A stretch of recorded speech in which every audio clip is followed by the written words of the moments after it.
मैं ये सर आपको निवेदन करना चाहता था। मैं माननीय मुख्यमंत्री महोदय से निवेदन करूंगा सर कि आप अपना उद्बोधन दें और विभाग को सर मार्गदर्शन भी प्रदान करें।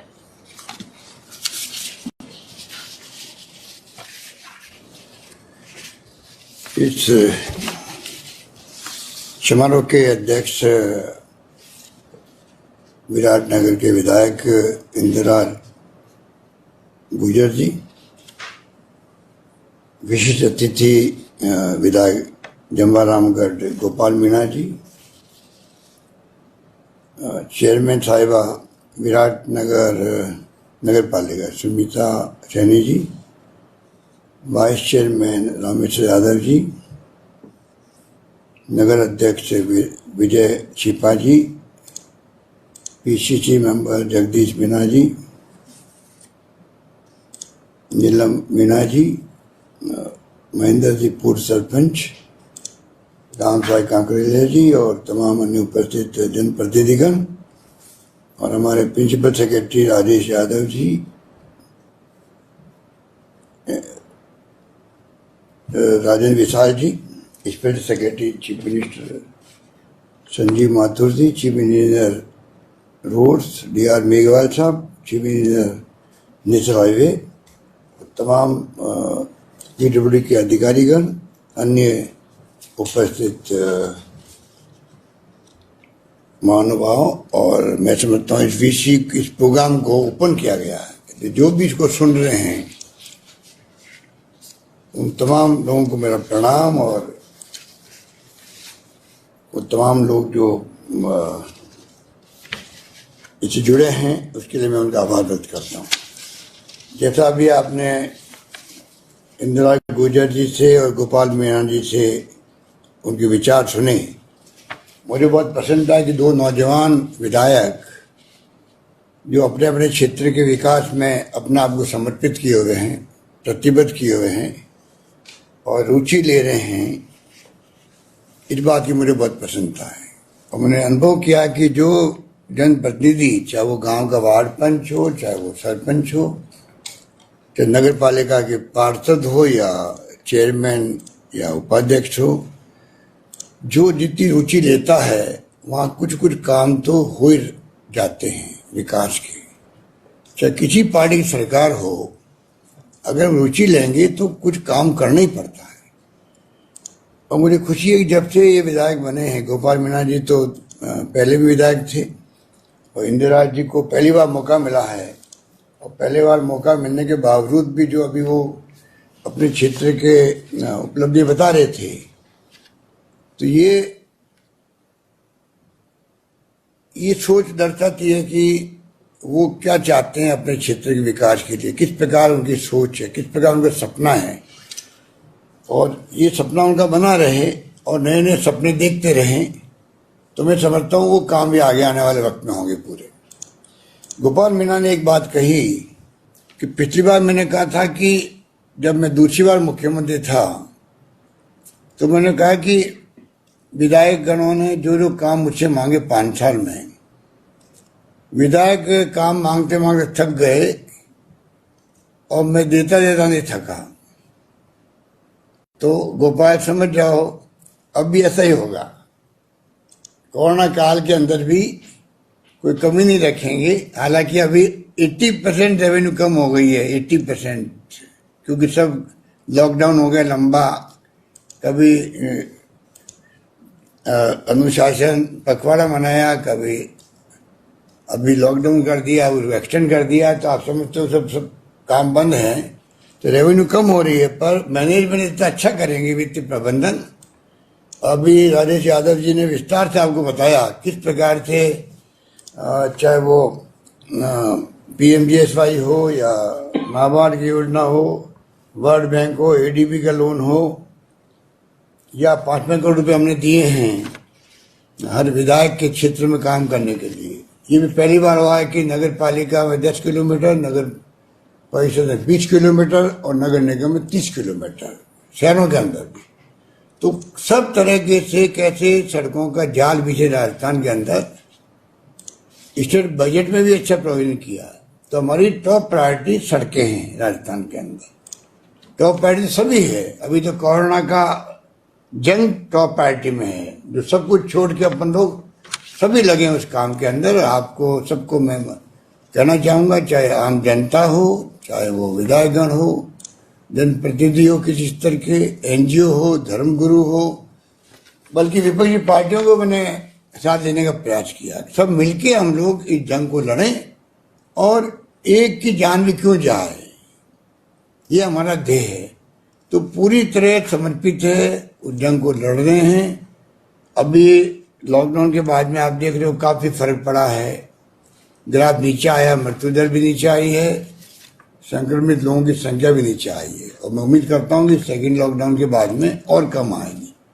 मैं पब्लिक से आह्वान करना चाहूँगा, जब तक आप साथ नहीं दोगे तब तक ये संभव नहीं है। और साथ देने का मतलब है कि जो जो प्रोटोकॉल अनाउंस किए गए हैं एसओपी द्वारा, मास्क लगाने का भी हो, चाहे वो सोशल डिस्टेंसिंग हो, हाथ धोने की बात हो, या घर में रहने की बात हो। यहाँ तक आ गया है, घर में कोई मिलने आए तो जिससे मिलना है वो एक व्यक्ति बाहर जाए, मास्क लगा के दूर खड़ा होकर उससे बात करे, उसको अंदर नहीं बुलाया। उसके मायने ये हैं, अगर वो अंदर आएगा, हो सकता है वो सिम्टोमेटिक नहीं हो, अंदर आके पूरे परिवार वालों से मिलेगा तो कोई न कोई सभी संक्रमित हो जाएंगे। अगर वो संक्रमित बाद में निकला तो कहने का मतलब एक एक चीज का ध्यान रखा गया है। तो शॉर्ट में बात यह है कि कोरोना के जंग के साथ लड़ रहे हैं, परंतु सड़कों की जो बात है ये बहुत महत्वपूर्ण है। और जैसे मैंने कहा कि टॉप प्रायोरिटी हमारी सड़कें हैं, क्योंकि सड़कों से ही विकास संभव है। गांव का अभी रविंद्रराज और आप कह रहे थे कि आज मटर मंडी से लगा करके व्यापारियों को भी, किसानों को भी, सबको लाभ है। जयपुर का दौसा का भी दूरी कम हो जाएगी और जयपुर और अलवर जिला भी जुड़ जाएगा, तो सभी तरह से फायदे हैं। सड़क ऐसी चीज है कि अगर सड़क बन जाती है गांव के अंदर, चाहे डिस्ट्रिक्ट मेजर रोड हो, अदर डिस्ट्रिक्ट रोड हो, चाहे डिस्ट्रिक्ट हाईवे हो, चाहे मेगा हाईवे हो, चाहे नेशनल हाईवे हो, इन सब में जो काम का बंटवारा होता है, नेशनल हाईवे भी आधा काम राजस्थान सरकार की पीडब्ल्यूडी महकमा करता है उनके बिहाफ पे। वो काम भी हमारी टॉप प्रायोरिटी पे रहता है और अच्छा काम करते हैं यहाँ के इंजीनियर्स वे मिल करके। और स्टेट हाईवे का काम भी अच्छा चल रहा है। मिसिंग लिंक के काम है, अपग्रेडेशन के काम है, सुदृढ़ीकरण के काम है। जितने ज्यादा होंगे, अभी इंदिरा कह रहा था कि हमारी सिंगल रोड से सब, अब वो डबल भी बनेगी, सुदृढ़ीकरण भी होगा, उसके अपने लाभ हैं क्षेत्र के अंदर। तो मैं कहना चाहूँगा कि जिस प्रकार से आंकड़े दिए गए हैं, अलग अलग विभाग से देते थे, किस प्रकार से हर क्षेत्र में हम लोग चाहेंगे बड़ा इन्वेस्टमेंट हो करके, चाहे लोन लेना पड़े लोन लेंगे, पर अच्छी सड़कें बननी चाहिए। क्योंकि आपको मालूम है कि जॉन एफ कैनेडी जो प्रेसिडेंट थे अमेरिका के, उन्होंने उस जमाने में कहा कि क्योंकि सड़कें शानदार है अमेरिका की, इसलिए हम विकसित राष्ट्र कहलाते हैं। इसलिए विकसित राष्ट्र नहीं है कि उसके कारण सड़कें अच्छी बनी हैं। कहने का मतलब, अगर सड़कें अच्छी होगी तो आप गांव भी विकसित बनेगा, डिस्ट्रिक्ट आगे बढ़ेगा, प्रदेश आगे बढ़ेगा। कितनी बड़ी बात उन्होंने कही उस जमाने के अंदर। अब तो 50 साल हो गए उनके मर्डर हो गया वहां पर, परंतु हम बचपन में सुनते थे उनको, देखते थे किस प्रकार के बहुत शानदार व्यक्तित्व के धनी थे वो पंडित नेहरू के जमाने के अंदर। तो आज वही बात सामने आती है कि जितनी अच्छी सड़कें बनेगी उतना अच्छा विकास होगा। इसलिए आप निश्चित रहें, जो आपके दिलो दिमाग के अंदर कल्पना है, हम सब मिलकर के आने वाले वक्त में कोई कमी रखेंगे नहीं। और आपसे मेरा ये आह्वान है इस मौके पर कि काम समयबद्ध हो। ये इंजीनियर साहब बैठे हैं दोनों हमारे, प्रिंसिपल सेक्रेटरी साहब बैठे हैं। अभी मैंने एक बार मीटिंग ली सुब्रमण्यम इंजीनियरों की, वीसी करी मैंने पीडब्ल्यूडी के, उनको भी इसलिए मैंने करी खुद ने कि उन तक मैसेज जाए कि सरकार की मंशा क्या है। नंबर एक, क्वालिटी की सड़कें, सड़क बनना एक बात है, और 6 महीने में टूट गई सड़क, 8 महीने में टूट गए, तो लोग आपको कहेंगे एमएलए साहब सड़क बनाई तो टूट गई वापस, इतना करप्शन हुआ इसके अंदर। उस तक का ध्यान रखना पड़ता है। डिफेक्ट लायबिलिटी भी पहले 3 साल थी, उनको 5 साल कर दिया, मेंटेनेंस भी 5 साल होगी ठेकेदार द्वारा।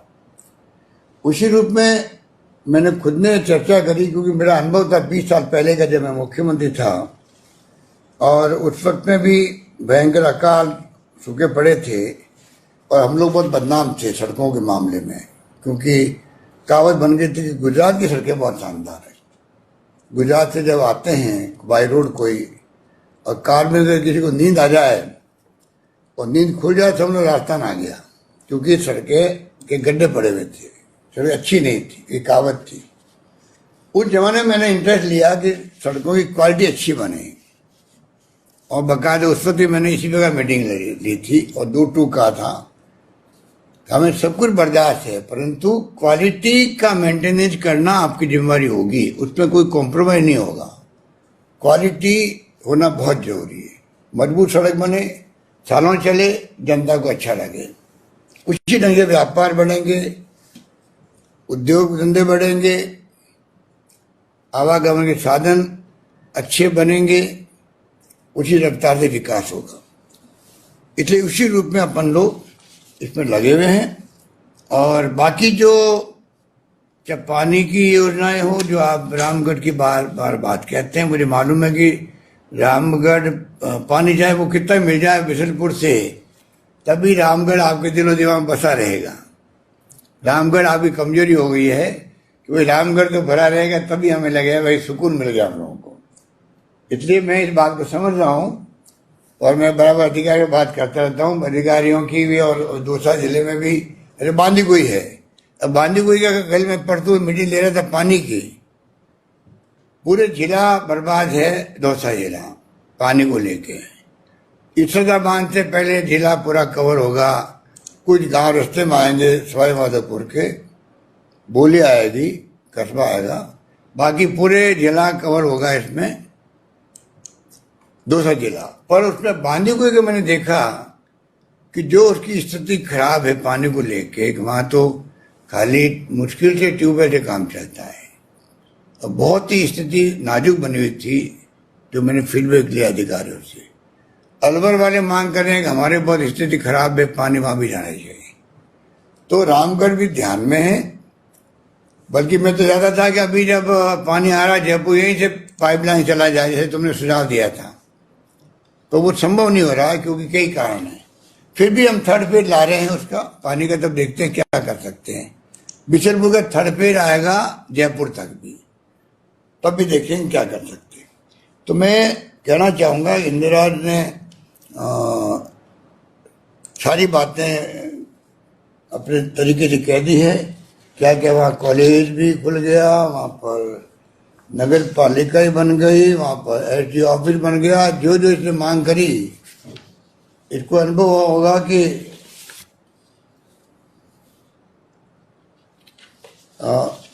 इसको भी अनुभव होगा कि क्या मतलब कि किस प्रकार से काम अगर इंटरेस्ट ले पब्लिक प्रतिनिधि, तो सरकार काम करती थी। हमने चला करके पहले बजट के अंदर भी, मुख्यमंत्री की जो स्पीच होती है उस घोषणाओं के अंदर भी, दूसरे बजट में भी कोई कमी नहीं रखी है, बल्कि हमने 2.25 करोड़ से 5 करोड़ तक कर दिया, आपका फंड एमएलए का भी कर दिया, आप लोगों की जो भावना थी। हालांकि इस बार तो वो वैक्सीन के भेंट चढ़ गया है, पर वो तो 6 महीने बाद वापस आएगा, कोई दिक्कत नहीं है। और विराटनगर में भी पानी की समस्या बनी रहती है, उसके लिए भी जो कर सकते हैं आप निश्चिंत में, कि जो भी पानी की समस्या प्रायोरिटी में होनी चाहिए। अभी जो जल जीवन मिशन आया है, उसको भी हम बहुत ही योजनाबद्ध तरीके से उसको हम काम आगे बढ़ा रहे हैं, और हम चाहेंगे कि राजस्थान तो सदियों से पानी को लेकर तरसता रहा है, हालांकि भारत सरकार हमारे साथ अन्याय कर रही है। उनको 90-10 का रेशियो होना चाहिए था इसके बनने का, ये पहाड़ों के राज्यों में होता है। यहाँ रेगिस्तान के इलाके हैं, गांव दूर दूर हैं, परंतु आज 50% भारत सरकार, 50% राजस्थान सरकार। तो आप सोच सकते हो कि बहुत बड़ा भार पड़ता है राजस्थान सरकार पर। फिर भी हमने मंजूर किया वैक्सीन के लिए। वैक्सीन ऐसी चीज है भारत सरकार को ही करनी चाहिए थी। वैक्सीन आज 5-6 तरह की वैक्सीन लगती है, तमाम भारत सरकार के द्वारा लगती है पूरे देश के अंदर। और ये बड़ी महामारी है जो घातक महामारी है, जल्दी फैल रही है, नौजवानों बच्चों में फैल रही है, गाँवों में पहुंच गई है। आप देख रहे हो कि नौजवान मर रहे हैं, बच्चे मर रहे हैं। जो आंकड़े मैं कल रात को ले रहा था, आज सुबह भी ले रहा था, तो मालूम पड़ा कि अभी पिछले महीने 1.5 महीने में बच्चे बहुत आने लग गए, जेके हॉस्पिटल में भी और सब जगह। तो कहने का मतलब कि इसको वैक्सीन हमारी टॉप प्रायोरिटी होनी चाहिए देश की। अस्पतालों में इलाज से कोरोना खत्म नहीं होगा। वो तो आप अगर संख्या बढ़ती जाएगी तो कभी ऑक्सीजन की कमी, कभी दवा की कमी आ रही है। असली जंग जीती जाएगी मैदान के अंदर, वो पब्लिक के सहयोग से। ये लॉकडाउन प्रोटोकॉल इसका कोरोना का, जिसमें मास्क लगा बैठे हुए हैं, बहुत जरूरी है। और साथ में वैक्सीन लगाने के बाद में फिर कोई अगर पॉजिटिव आता भी है, जैसे मैं खुद आ गया, तो मेरी 2 वैक्सीन लगी हुई थी, तो मैं बहुत माइल्ड आया। तो ये सिद्ध हो चुका है कि जिसकी वैक्सीन लग जाती है वो कम से कम जिंदगी बच जाती है उसकी, तो खतरनाक स्थिति नहीं बनती जो आज बनी हुई रही है। ये तमाम बातें आपको पब्लिक को समझानी पड़ेगी। और अभी आप सबका काम मैं ये कहना चाहूँगा पूरे राजस्थान के तमाम हमारे जनप्रतिनिधियों से, चाहे वो किसी पद पे गांव के हों या शहर के हों या एमएलए एमपी हों, हम सब मिलकर के पब्लिक के साथ में खड़े रहें और किस प्रकार हम उनकी सेवा कर सकते। अभी हमें सामने हमारा धर्म सिर्फ इंसानियत होना चाहिए। धर्म इंसानियत है, ना जाति, ना पाति, ना धर्म, ना विचारधारा। सामने इंसान खड़ा है, हमें उसकी सेवा करनी है, उसको बचाना है। उसके कोई बीमारी हो गई है या तकलीफ है या उसको गाइड करना है, उसको संपर्क करवाना डॉक्टर से, सब काम हम लोगों को करना है। और जब हम अगर लॉकडाउन के माध्यम से पूरी तरह इसको नीचे ले आएंगे ग्राफ को, इधर वैक्सीन का काम जो है भारत सरकार को मैं समझता हूँ कि उनको बहुत पहले से ही इसकी प्लानिंग करनी चाहिए थी, रोड में बनाना चाहिए था, नहीं बना पाए। वरना पूरे दुनिया से वैक्सीन कैसे आ सकती है। हमारे यहाँ कई कंपनी अच्छी है, 15-20 कंपनी है, उनके माध्यम से बनती है। डॉक्टर मनमोहन सिंह जी ने पत्र लिखा था, सोनिया गांधी जी ने पत्र लिखा प्राइम मिनिस्टर को, परंतु थोड़ा उन्होंने ध्यान दिया नहीं। उसके कारण से हमें तकलीफ आ रही है और उसके कारण से हमें, मैं समझता हूँ कि जिस प्रकार से अगर वैक्सीन टाइम में लग जाती तो इस सेकेंड वेव में भी तो तकलीफ नहीं होती हम लोग। अगर पहला फेज जब नीचे आया, वैक्सीन बन गई, प्रोडक्शन बड़े रूप में होता, लग जाती तो आज बच जाते। जैसे अभी बुजुर्ग लोग कम आ रहे हैं क्योंकि वैक्सीन ज्यादा बुजुर्गों को लगी है। अब नौजवानों आने लग गए, अब थर्ड फेज आएगी तो बच्चों में आएगी। हर कोई माँ बाप नहीं चाहेगा कि मेरा बेटा या मेरा पोता पोती जो है वो तकलीफ पाए कोरोना से। तो लोग थोड़े चिंतित भी है, तो उनको विश्वास दिलाओ, चिंता नहीं करो, सरकार आपके साथ खड़ी है। ये काम भी आप लोगों को सबको करना पड़ेगा मिलकर के। इस प्रकार से मैं समझता हूँ कि हम लोग सबके मिलकर ये बहुत बड़ी चुनौती हमारे सामने है, बड़ी जंग है, बड़ा खतरनाक ये कोरोना क्या जो इसका रूप बदलता रहता है, बहुरूपी की तरह कहा गया इसको। वास्तव में बात ठीक कही गई कि ये रूप बदलता अपना, उसको अगर अपने हर वक्त इसकी चौकन रहना पड़ेगा। कई बातें हैं जो अभी टाइम कम है कि क्या बताएं, पर आप लोग पढ़ते रहते होंगे अखबारों में, आप बराबर उसको ध्यान रखें। और गांव तक अपन चाहते हैं कि सीएससी पीएससी मजबूत हो। गांव में डोर टू डोर सर्वे हो रहा है, उसको ध्यान दें आप लोग कि दवाएं बढ़ रही है, पैकेट बढ़ रहे हैं, उनके लिए सर्वे मालूम पड़ता है कि इसमें कोई थोड़ा बहुत ही संक्रमित होने की संभावना है या सर्दी जुकाम है।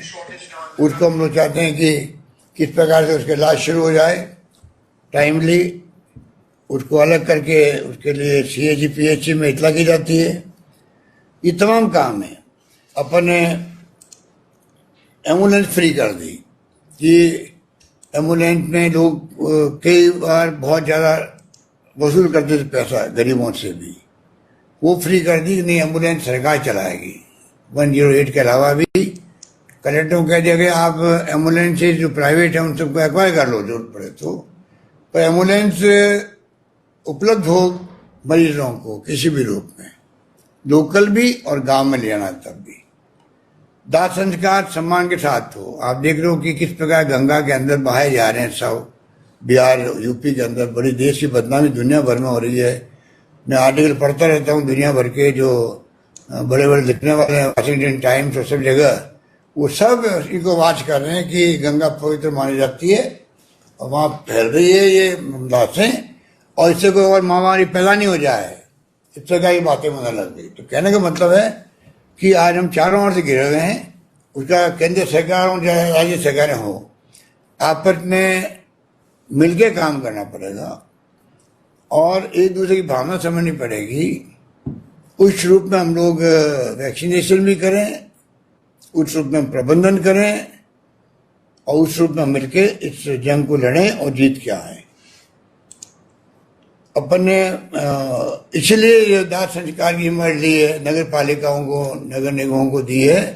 पूरा खर्चा स्टेट गवर्नमेंट दे रही है उनको। 35 करोड़ रुपये हमने मंजूर भी कर दिए कि नगर पालिका, नगर निगम, नगर परिषदें, कोई भी कोरोना का मरीज की डेथ हो जाती है तो 20 से ज़्यादा लोग जा नहीं सकते, कई बार बॉडी गांव में जानी पड़ती है, कई बार ढंग से उसका लाइन लग जाती है, वेट करना पड़ता है। तो तमाम काम ये नगर निगम स्थानीय निकाय करे और खर्चा सरकार देगी उनको। ये भी अपने पहला राज्य होगा देश के अंदर जिसने काम हाथ में लिया है। और मोक्ष कलश यात्रा आपको मालूम ही है कि अपन हरिद्वार तक भेजते हैं, बसें चलने लग गई अभी वापस, कोई दिक्कत नहीं है इस प्रकार से। और पहला राज्य राजस्थान था जिसने, जब मोदी जी ने अनाउंस किया 50 लाख रुपए मेडिकल डॉक्टरों के लिए और नर्सेज के लिए, तो उस वक्त हमने कहा राजस्थान में तमाम कर्मचारी जितने भी हैं उन तमाम कर्मचारी जब संविदा कर्मी भी क्यों नहीं हो, अगर उसकी ड्यूटी ऑफिशियल लगी है उसको 50 लाख रुपए सरकार देगी, क्योंकि वो भी तो इंसान है, वो भी कोविड के कारण उसकी जान क्यों जाए। हर चीज़ को हमने बहुत ही ढंग से, अभी नई भर्ती हम लोगों ने शुरू करी है। 10,000 1,000 तो डॉक्टर ले रहे हैं, 25,000 पैरा स्टाफ ले रहे हैं, मेडिकल स्टाफ ले रहे हैं, नर्सेज वगैरह ले रहे हैं, 25,000 ले रहे हैं, जिससे कि गांव गांव तक सब सुविधा पहुंच जाए। इंदिरा रसोई बनाई गई। इंदिरा रसोई का आप लोग देखें किस प्रकार से और ज़्यादा फैलाव हो सकता हो तो उसको आप चलें, स्टडी कर लें। शहरों में चल रही है तो गाँव में कस्बे में मौत चल सकती है, उसको हम बढ़ाएंगे, क्योंकि उसमें भोजन फ्री भी दे रहे हैं अभी तो मरीजों को भी, उनके अटेंडेंट को भी। ये तमाम काम जो है अच्छे ढंग से अपन कर रहे हैं। और अंत में कहना चाहूँगा कि जो चिरंजीव योजना है जिसकी तारीफ आप लोगों ने करी अभी, इस योजना को आप लोग गरीबों तक इसको पहुँचाओ भी, उनको कई बार पता नहीं पड़ता है, खाली फॉर्मेलिटी करनी पड़ती है, 1 रुपया नहीं देना उनको, खाली जन आधार कार्ड का रजिस्ट्रेशन करवाना उनको। उसके बाद में ड्यूटी है इंश्योरेंस कंपनी की सरकार की, 5 लाख तक का इलाज। ये भी समझाओ, ये खाली आउटडोर में तो अपन दवाएं फ्री पैसे दे रहे हैं राजस्थान की सरकार पहले से ही, टेस्ट फ्री कर रहे हैं। ये है योजना इंडोर पेशेंट के लिए, जो भर्ती होगा उसके लिए योजना, 5 लाख तक का परिवार का बीमा। इसके अंदर ये भी कर दिया, 5 जब भर्ती होगा उसके 5 दिन पहले से, और जब ठीक होकर जाएगा बाहर तो 15 दिन बाद तक का छुट्टी अस्पताल होगी, उसके बाद में 15 दिन तक का खर्चा भी सरकार देगी, इंश्योरेंस कंपनी देगी, कैशलेस है, ना तो पैसा देना है ना वापस वसूल करना सरकार से। आपको खाली अपना आधार कार्ड या जन आधार कार्ड जो भी है रजिस्ट्रेशन वो बताना वहाँ पर, वो उसको नोट कर लेंगे और काम चल जाएगा। अब ये पूरी बात समझानी पड़ेगी, हमने विज्ञापन भी दिए हैं, समझाने की कोशिश भी कर रहे हैं, फिर भी मैं देखता हूँ अभी तक काफ़ी लोग बाकी हैं। इसकी डेट बढ़वा दी हमने, अभी 31 मई तक कर दी है। 31 मई तक जो भरवाने का फॉर्म उसी दिन से उसे लागू हो जाएगा। मैं चिंता ये करता हूं कि अगर उसने गफलत कर दी तो बाद में अगर वो भर्ती होना पड़ा उसको, तो उसको बिना मतलब अगर प्राइवेट में चला गया तो 50,000 लाख 2 लाख जो भी जानते हो 10-10 लाख की बातें सुनते हैं, तो उसको तकलीफ हो जाएगी। इसलिए आप जरा इस अभियान को भी आप हाथ में लें, टेलीफोन से बात करें, भीड़ भाड़ करें, यूथ नहीं। आप कहीं जाएंगे तो भीड़ इकट्ठी होगी। आप अभी इंदिरा कह रहा था कि मैं टेलीफोन से बात कर करके लोगों को गाइड कर रहा हूँ। इसी प्रकार से गोपाल सबको कहो, अपने मित्रों को भी, एमएलए को भी, भैया घर बैठे हुए आप लोग 10-20 टेलीफोन करो रोज के, तो फर्क पड़ जाता है। इस प्रकार से हम सब मिलके, मैं समझता हूँ 1 पॉइंट प्रोग्राम कोरोना जंग को हम जीते, चिन्ह योजना को लागू करवाएं। और इसमें भी मैं बता देना चाहता हूँ आपको, अगर 31 के बाद में आपने नाम लिखवाए तो उसको फायदा 3 महीने बाद मिलने लगेगा। 3 महीने में अगर बीमार हो गए उनके परिवार के लोग तो कोई फायदा नहीं मिलेगा। ये बीमा कंपनी की शर्त थी, वो हमने अभी कोरोना को देखते हुए 1 महीना बढ़वाया था। 30 जून का हमने 30 अप्रैल का हमने 30 मई तक किया। और अब मैं चाहूँगा कि इसको आप योजना को भी प्रचार प्रसार करें। और ये सड़क का बनाने का पहले ही मैं समझता हूँ कि बजट घोषणा के बाद में शायद राजेश यादव जी ज़्यादा जानते होंगे, मेरे ख्याल से पहला ही प्रोग्राम होगा, क्योंकि मैं 320 कर चुका हूँ 7 साल के अंदर, 13 महीने के अंदर 320, 99% कोविड को लेके। सरपंच तक, मैं वार्ड पंच तक भी कई बार जुड़ जाता हूँ, तो मुझे खुद को याद नहीं कि कोई सड़क वड़क का छोटा मोटा कोई कर दिया होगा, तो मुझे याद नहीं कोई। पर ये बजट के बाद में एक आधा किया भी होगा तो क्या होगा मुझे याद नहीं, राजेश बताएगा। परंतु ये प्रोग्राम टॉप प्रायोरिटी पे आप लोगों ने करवा दिया। इंदिरा पीछे पड़ा रहा तो काम हो गया। और आपका भी क्षेत्र आ रहा है इसके अंदर, आप जुड़ गए, दोनों नौजवान हो, दोनों मिलके चलो और पूरे इलाके का आप लोग सेवा में कोई कमी मत रखो, गरीबों की, दलितों की, पिछड़ों की। मैं समझता हूँ कि चाहे वो आर्थिक रूप से कमजोर वर्ग है, कोई हो, इंसान गरीब है, हमारी ड्यूटी बनती है हम कैसे उसके लिए ध्यान रखें, सुख दुख में काम आए ऐसे वक्त में। ये बात कहता हूँ। आप सबका बहुत बहुत शुक्रिया, आपको धन्यवाद, आपका भविष्य उज्जवल बने। ये बात मैं भावना प्रकट करते हुए अपनी बात समाप्त करता हूँ। तमाम इंजीनियर्स को और राजेश जी को, तमाम इनको धन्यवाद कि टाइम बाउंड आपने इस प्रोग्राम को, अभी बजट तो गई है अप्रैल में और आपने मार्च और 3-4 महीने में आपने ये प्रोग्राम करवा दिया। इसके माने ही मैं मानता हूँ कि आपने योजनाबद्ध तरीके से पूरे राजस्थान की सड़कों को, क्योंकि मैंने खुद ने इंटरेस्ट लेके तमाम कलेक्टरों से हर जिले में 3-3 सड़कें जो मेजर है, जो नॉन पैचेबल है और लंबी लंबी सड़कें हैं, मैंने कहा वहाँ कोई भेदभाव नहीं होना चाहिए, राजस्थान में सड़कें अच्छी बने। तो मैंने 3 सड़कों के नाम खुद ने मंगाए, खुद ने, मैंने बहुत लंबी लिस्ट बन गई थी, तभी मैंने पढ़े वहाँ हाउस के अंदर। आप सोच सकते हो कि लंबा भाषण देना कितना मुश्किल काम होता है। 3-3 घंटे खड़े रह के आप बजट भाषण दे रहे हो, फिर आप रिप्लाई दे रहे हो। पर मैंने वो मंजूर किया, पर मैंने कहा कि लोगों को लगना चाहिए कि हमारे क्षेत्र की वो सड़क है जिसके ऊपर कोई ध्यान दे नहीं, भले अपनी पार्टी का एमएलए भी है, कई बार वो देखता मेरी चलेगी नहीं, तो हमने ये ध्यान नहीं दिया। हमने कहा सड़कें राजस्थान की अच्छी बने, ये ध्यान रख के मैंने सर्वे करवाया, इंजीनियर से भी, डिपार्टमेंट से भी और कलेक्टर से भी। और जो कहा गया मुझे पता ही नहीं कौन सड़कें किस जिले में है, उसके बावजूद भी हमने निष्पक्ष होकर के इस काम का आगे बढ़ाया। और आज उसका आपने एक 30 करोड़ की लागत वाली सड़क करीब 29.1 किलोमीटर, मैंने सुना कि 25 किलोमीटर के अलावा 5 किलोमीटर आपके भी आएगी। सब मिलके आप लोग कर रहे हो, बहुत बहुत धन्यवाद। धन्यवाद। माननीय मुख्यमंत्री महोदय का, माननीय